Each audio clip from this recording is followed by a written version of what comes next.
Welcome to Conversations with Toy, a blogcast tackling life one episode at a time. This is the time to air out life's craziest moments. This space is all about speaking about life's hang-ups and ways in which we can leave better than when we started. Topics are all about ways we can find space to be better in life, love, mental space, and health.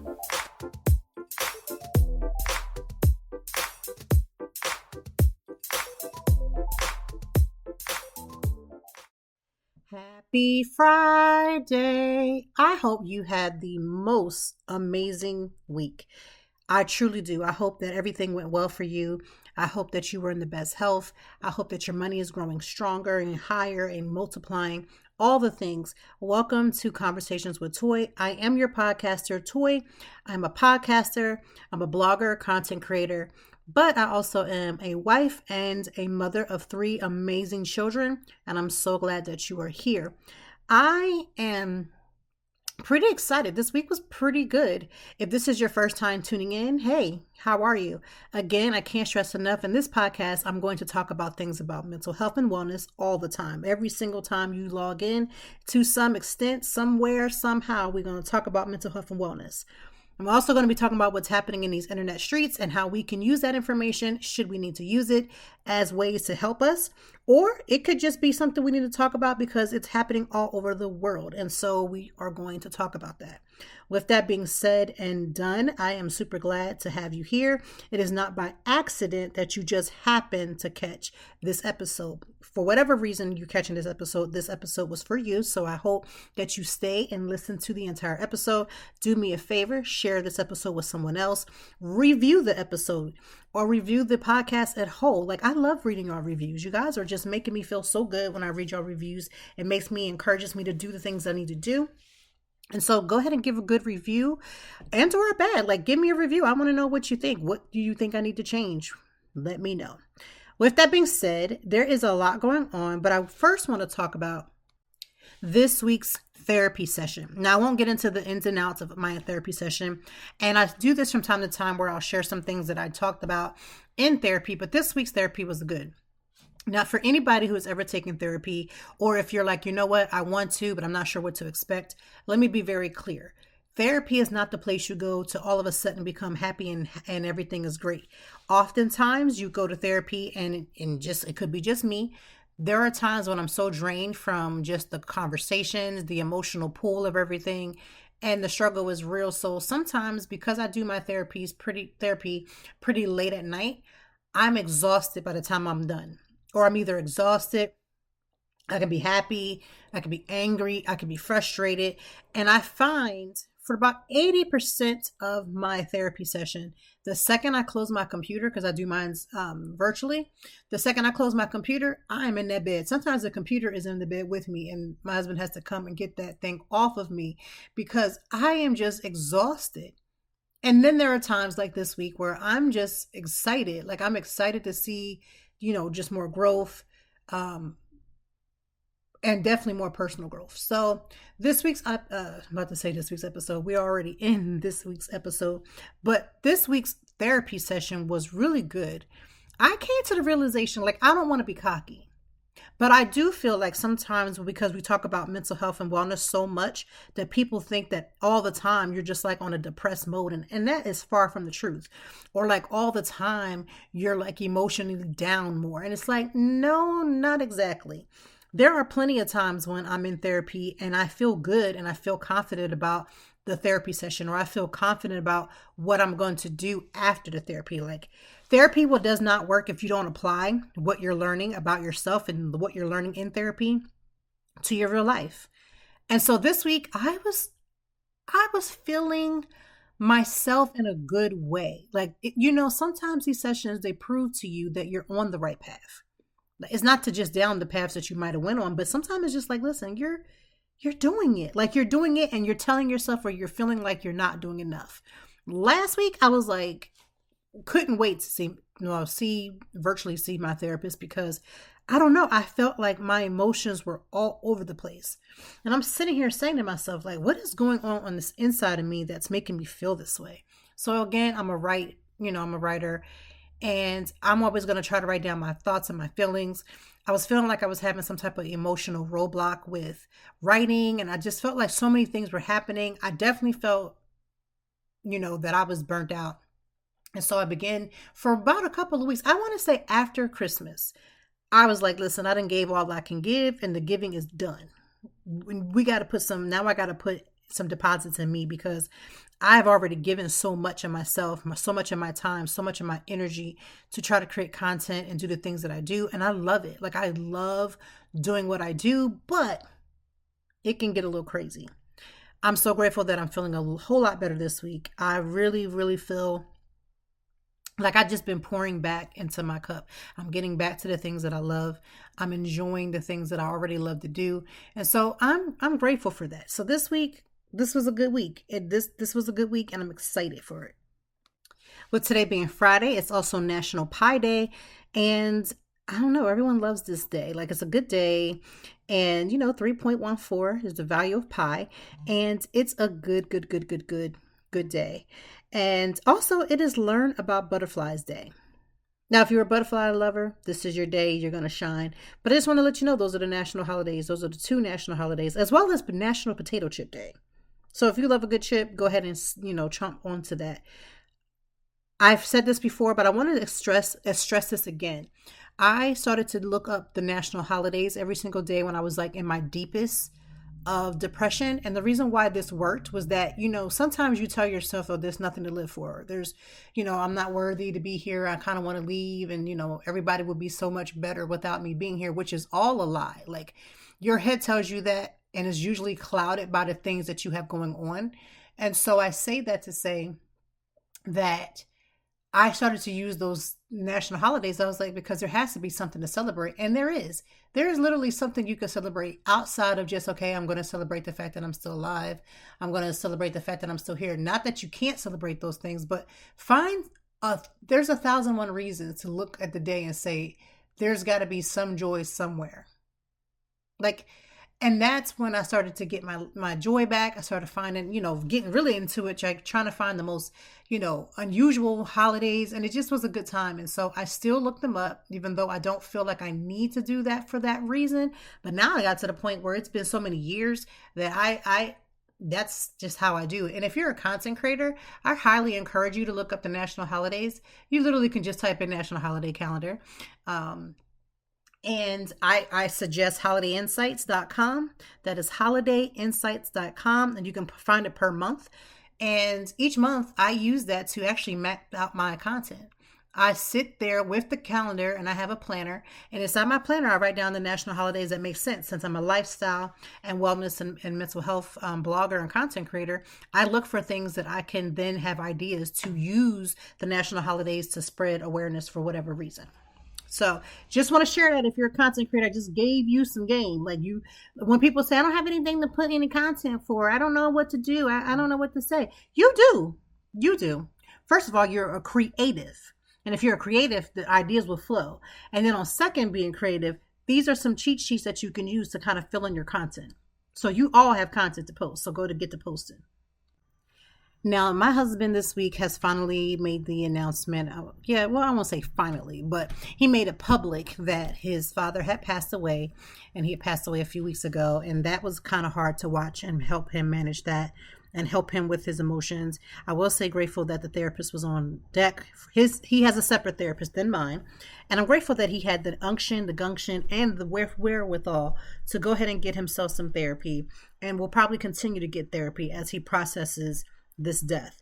He has lost his mother a few years ago, and now he has lost his father.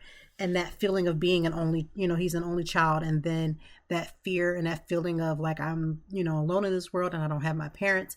It's very overwhelming. So I think I said last week when I was talking about how like I had that desire to like be around my parents and my family. A lot of that is where this is coming from. When you're surrounded by someone who is going through grief, and especially when they're as close as they are, don't get no closer than the husband. Like, he knows all the things, right?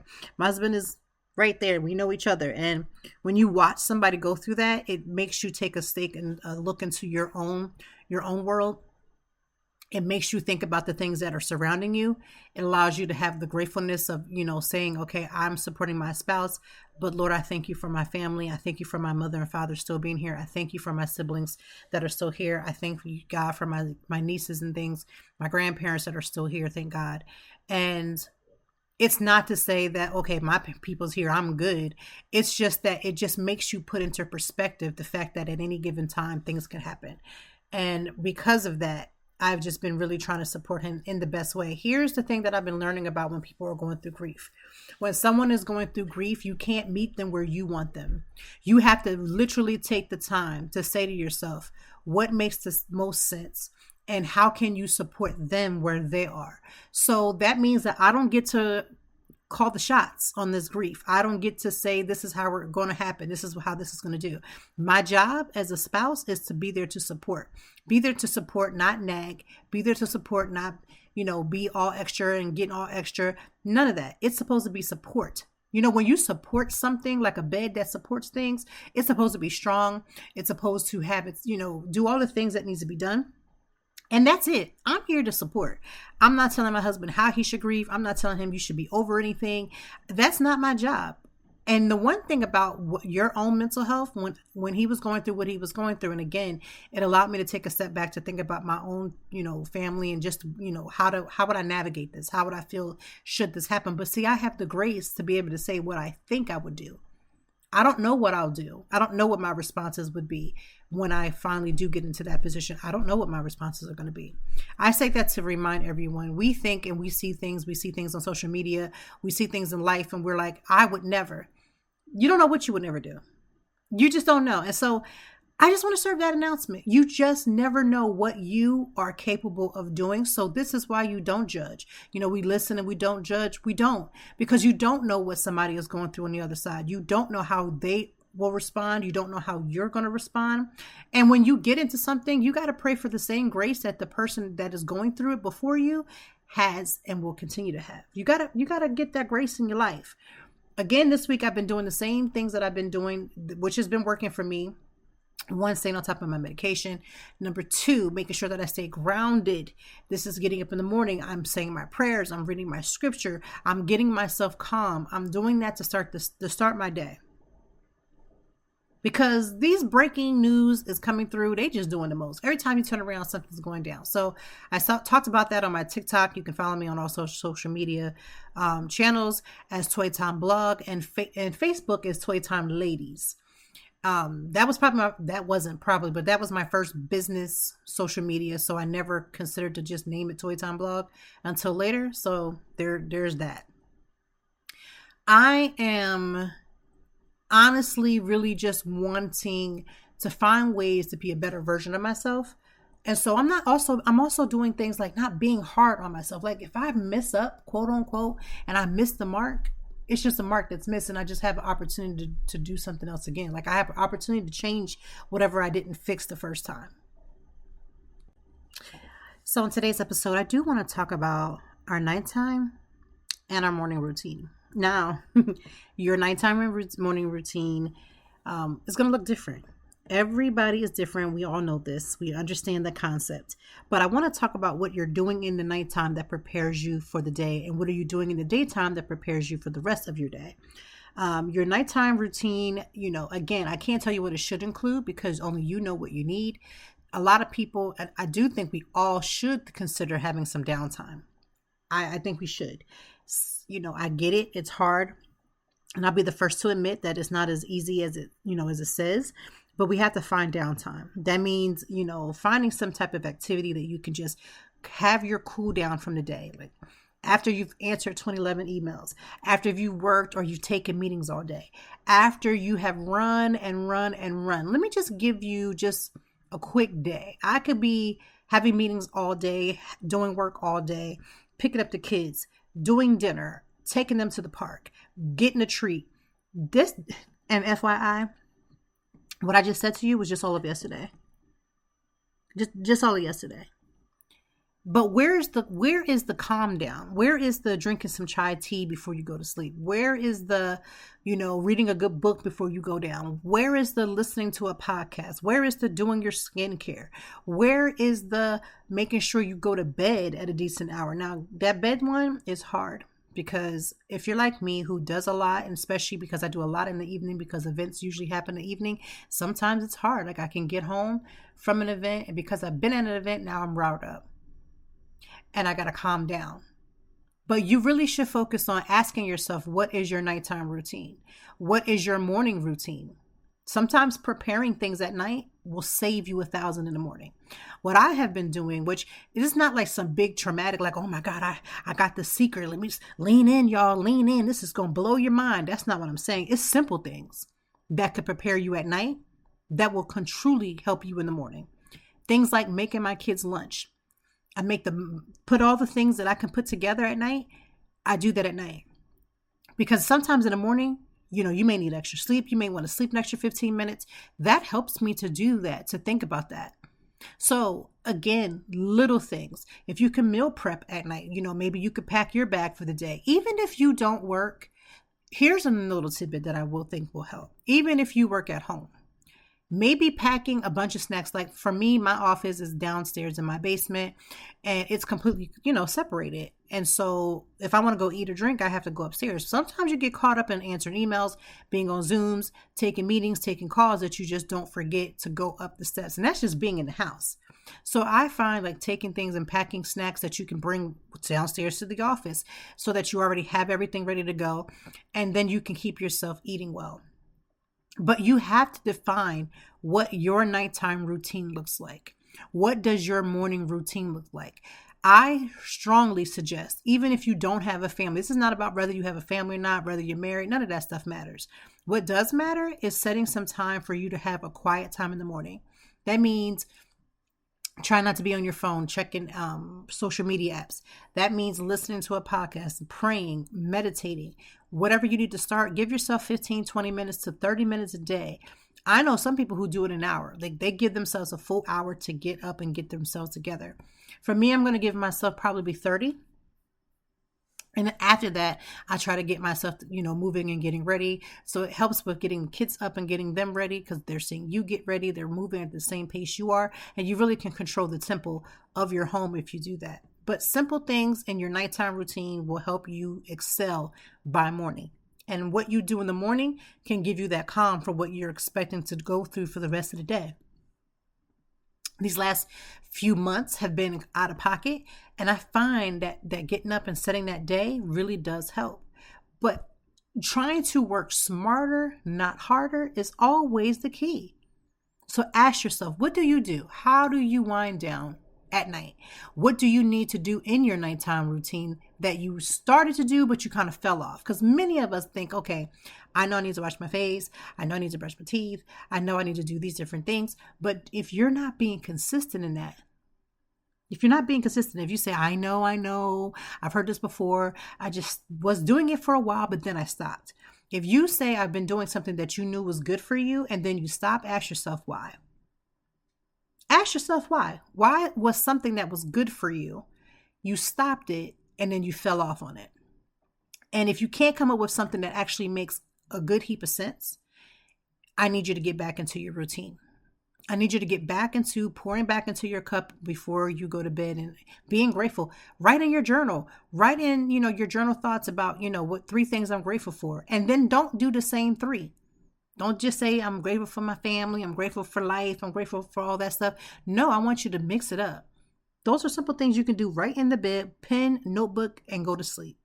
But you have to determine what your nighttime routine looks like because you got to give yourself that time to process the day. Like I've been trying to tell my kids as a mom, I get overstimulated. And this is a concept that I don't think I've ever heard until the last couple of years. And overstimulation for me, it makes me angry because now I'm all riled up. I'm trying to bring myself down. My kids are calling me at the same time. Everything is happening. So I've been in the practice of saying to my kids, I need a moment. I'm going to need you to give me a couple minutes. I'm really trying to decompress. Like I'm trying to decompress. And I'm gonna tell you right now, if your kids is like mine, the second you tell them, wait a minute, I need to decompress, they act like you have the whole world is turned against them. Oh my God, I can't believe it. What are you doing? I want to talk to you. They all of a sudden have conversations when you're trying to decompress. But you have to gently try to set this tone. Like, listen, I'm gonna take 15 minutes to gather my thoughts, and then I'm gonna go back into this nighttime routine, because even my night routine with my kids of checking homework, make sure they've had their snack, feeding them a dinner, cleaning up after themselves, making sure does anybody need any medicine. By the time you run down a list of stuff for just them, the day can be gone. So what is your nighttime routine? What is your daytime routine, your morning routine? What are you doing first thing in the morning? One of the first things I'm going to say is thank you, God. Thank you, Lord, for waking me up. The fact that my eyes have opened up today is a blessing. And I know that today is going to bring every trial, tribulation, everything that you can possibly think of. But I'm just grateful for this moment to wake up. I'm grateful for life. I'm grateful, Lord. Thank you for waking me up. And then after that, you keep it moving. You got to keep going with the rest of your morning. I know some people who they will read one chapter before they start moving. So they take their time, they read their one chapter of whatever book. It doesn't have to be anything, whatever book. And then they proceed with their day. But you got to figure out what you need. And I get it. I know there's people on here that are listening that are like, listen, I have a full-fledged family, or I have to be at work really, really early. Whatever time, you need to start going to bed earlier if you have to be up super early. But you also can still give yourself that time. So I'm encouraging you to get a nighttime routine. I'm encouraging you to be consistent in your nighttime routine, and also be consistent in your morning routine. It gets hard. We're all tired. We're human. Sometimes we make mistakes. Sometimes we fall off. Sometimes we're not kind to as much as we need to be kind to ourselves. I wonder if we gave the same advice that we would give to like a child, whether it's your child, a niece, a friend, a child that you didn't even know. I wonder if we lived out the advice that we would give to a child if we saw how badly they were treating another child and we wanted to step in to have a conversation. Would we be able to try to do that to ourselves? Because sometimes I feel like we will say the worst things about ourselves based upon what we see in the mirror, based upon how we feel, based upon the mood, based upon the day. And then we're not as gentle with ourselves because we feel like we have to accomplish and conquer it all. And honestly, you're not going to always make the mark. And that's something I had to get to the realization. I am a recovering people pleaser and perfectionist that feels like, oh my gosh, I made a mistake. If I made a mistake, if I make this mistake, something worse is going to happen. It can't be corrected, or I'm going to look stupid, or I'm going to, look incompetent. And the reality of it is that yes, that could happen possibly, but 9 times out of 10, it's just about correcting and then moving forward. But that's hard. I need us to find a way to speak to ourselves in a better light and treat ourselves differently and better. I don't understand how we treat animals better than we treat humans. How do we treat somebody, else better than we treat ourselves? Because how you treat you is how other people will treat you. How you treat you is how other people will treat you. When you know that you're that girl, when you know you're that dude, you don't walk around with your head down. You don't allow people to talk to you any type of way. And it doesn't have to be cocky. It just has to be like, I realize who I am. I realize who I am, and this ain't going to cut. So I need you to either come up to where I need to be. I'm not coming down. You need to come up to where I'm at, or we need to find another way to process this, because this is not going to work. But we have to start finding ways to treat ourselves a little bit better. The way we talk to ourselves, the things that we say about the different body parts that we don't like. Listen, you are going to have body parts and things about you that you're not going to like. Maybe you're the type of person that makes the same mistake. Maybe you feel like, I'm not worthy. I'm dating the same person over and over and over again.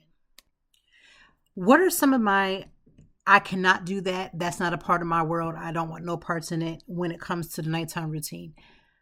I unfortunately I don't have to, but a lot of times I do try out alcohol because I'm at events. I try to cap it at 2, but I can't do espresso martinis late.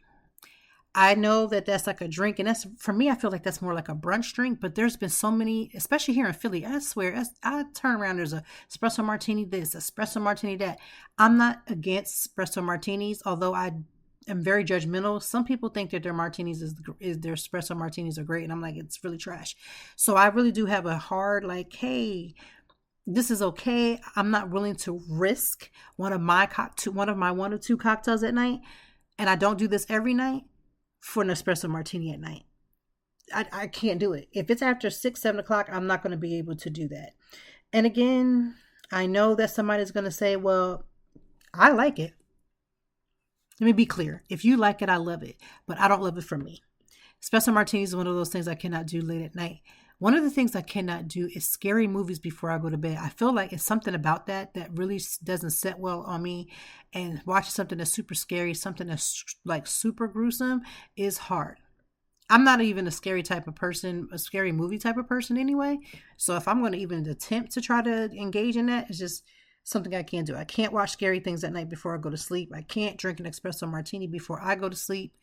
And I also like to make sure that my kids have that time. Like if they go to bed 9 o'clock, I want to give myself an hour after they've gone down. Like I cannot, unless I'm exhausted, I can't go right to bed after I've put them down or after they've gone down, because I'm always considering the fact that usually when they go down is the time where I wash the dishes, I start preparing these lunches, I start doing all these different things, but I need an hour. So that's one thing I have to have. Another thing that I can't do, I'm trying to think about just my normal routine. I don't want to have an argument close to bedtime. I don't want to have an argument. Argue with me in the daytime. Argue me, even at dinner. I don't want you to, but I'm just saying if I had a preference. I don't do arguments well late at night.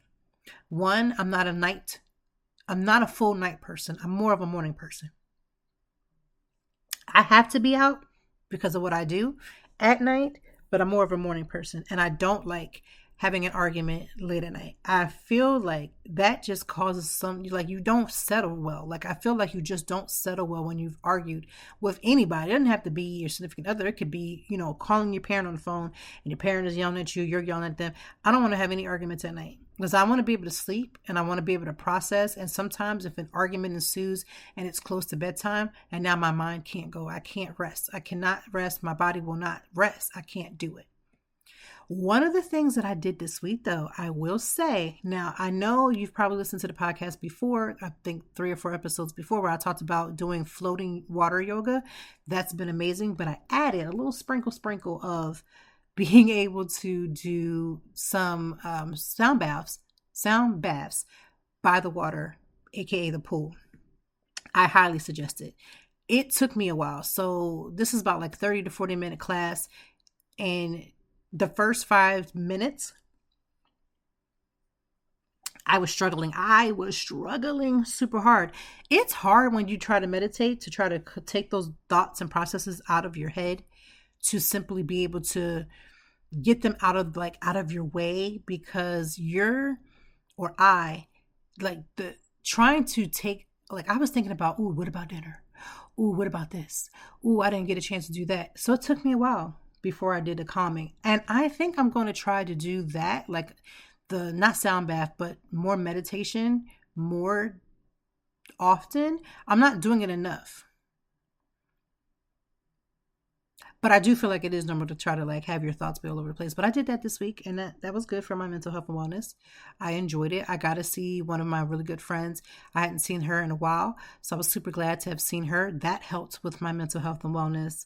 What else helped with my mental health and wellness? Therapy. I had my therapy session this week. That was always number 2. That's always top tier for me.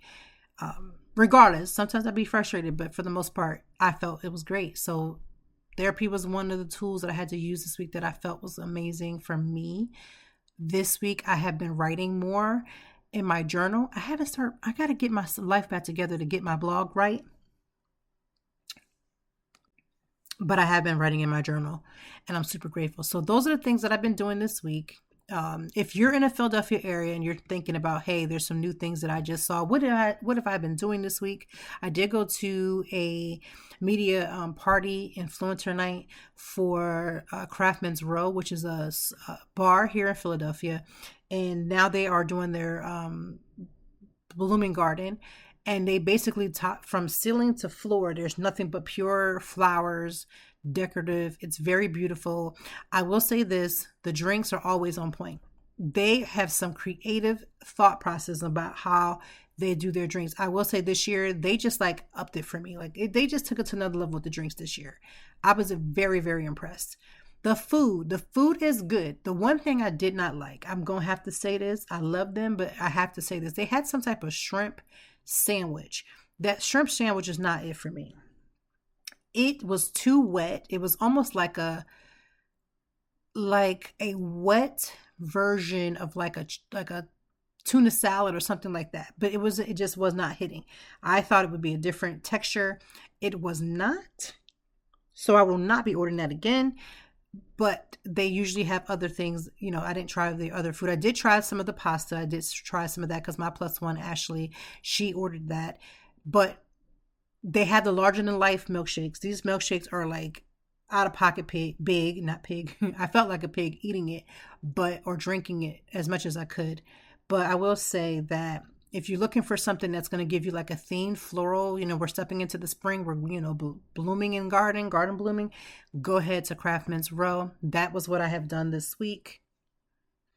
So the Sound Bath and Craftsman's Row are the two things that I did this week.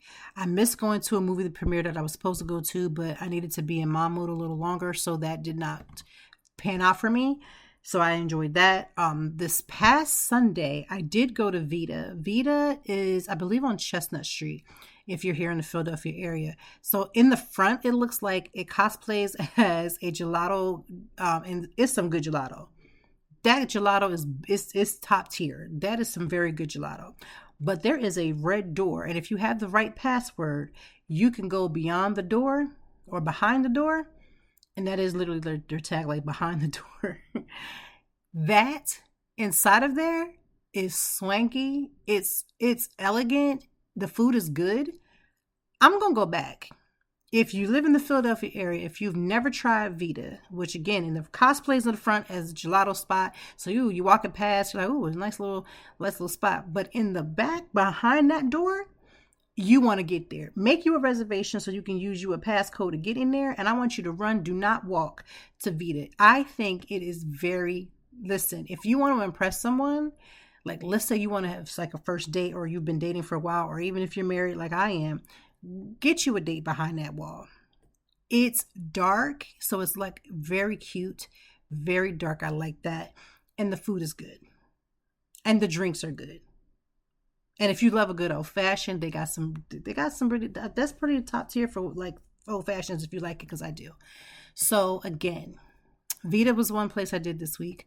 The Sound Bath and Craftsman's Row, those are three options for you to, if you want to, you know, step your game up in the food industry by having a great dinner, elegant dinner, you want to head to Vita. If you want to have a good dinner, you want to definitely have good drinks, but you're also looking for the vibe of just like all the colors and all the things, head over to Craftsman's.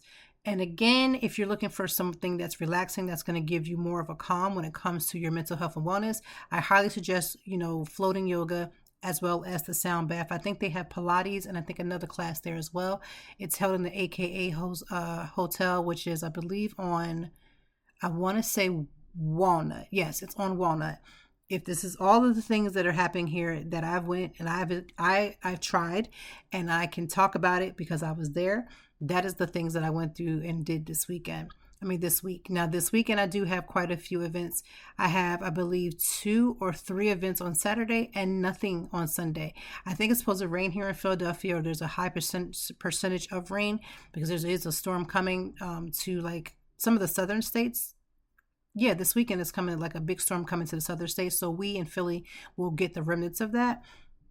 So we're going to have allegedly rain on Sunday and Monday. I do have a brunch. I almost said I didn't have anything on Sunday, but I just remembered I have a brunch with the family. And after that, I'm going to be in, give me my pajamas, give me some buckets. I'm about to start my spring cleaning, which I know my family is so ecstatic. They're just so excited to do. That was being sarcastic. But that's what we're going to be doing. So without any further ado, I want to say thank you for listening to this week's episode. Again, in this week's episode, we talked about what is your nighttime routine, what is your morning routine. I gave you some of the information about what I've done this week, and I am, things that are coming up for the weekend. And again, just to encourage you to Be your best self. Like, I know that's hard because people push your buttons and you feel like I'm not doing enough. Like, this thought of I'm not doing enough, you're doing exactly what you're supposed to do at the moment you're supposed to do it. And if you would stop trying to build Rome in your life in a day, you would literally see the value of allowing the process of the ups and downs of mistakes, ups and downs of learning, and then becoming a master of you. You will see that as a process and not allow it to drain you. Like, you'll see it as a process, but you won't let it drain you. I do hope that this weekend you do find something that you love. Again, I'm going to enjoy brunch with my family. And the reason why I'm excited about brunch with the family is that we as a family are so pulled because our kids are these kids' schedules. I am a Uber parent. Like Uber, the driving, I feel like I am their personal Uber. And that's all I do is sit in hours upon hours in a car. So we finally get to have some downtime as a family to connect, to eat, where I don't have to do the cooking. Praise you, Jesus. Can somebody just extend their hand to whatever device you're listening to this on and just say, thank you, Lord, because I'm grateful. I get to get a free morning where I don't have to put a breakfast together. On the weekends, I usually do brunch. I cook and do all the things for breakfast, but it ain't happening on Sunday. So I'm grateful for the family time that we will have. And because we get to spend it together, eating good food, having good drinks for the adults, I'm here for this. I'm here for us to be cute, go out and enjoy a good brunch. I'm here for all of it. So I want you to have a good weekend. I thank you for listening to this podcast. This is the episode for this week. We will be back, or I should say I will be back next week. I can't wait to see what happens. Believe next week. I don't even have to believe. Because next week is the first day of spring. Oh, I'm so excited. You got to make sure you get your freebies. But most importantly, get yourself outside. You're like a plant, a human plant. Get outside and get you some sun, get you some water, do all the things, mind your business. If you do those 3 things, that's already a full-time job, just trying to mind your business. So I would just say have a good weekend. Have a good rest of the week for next week. We'll be back next Friday. And I'm so excited that you listen to Conversations with Toy.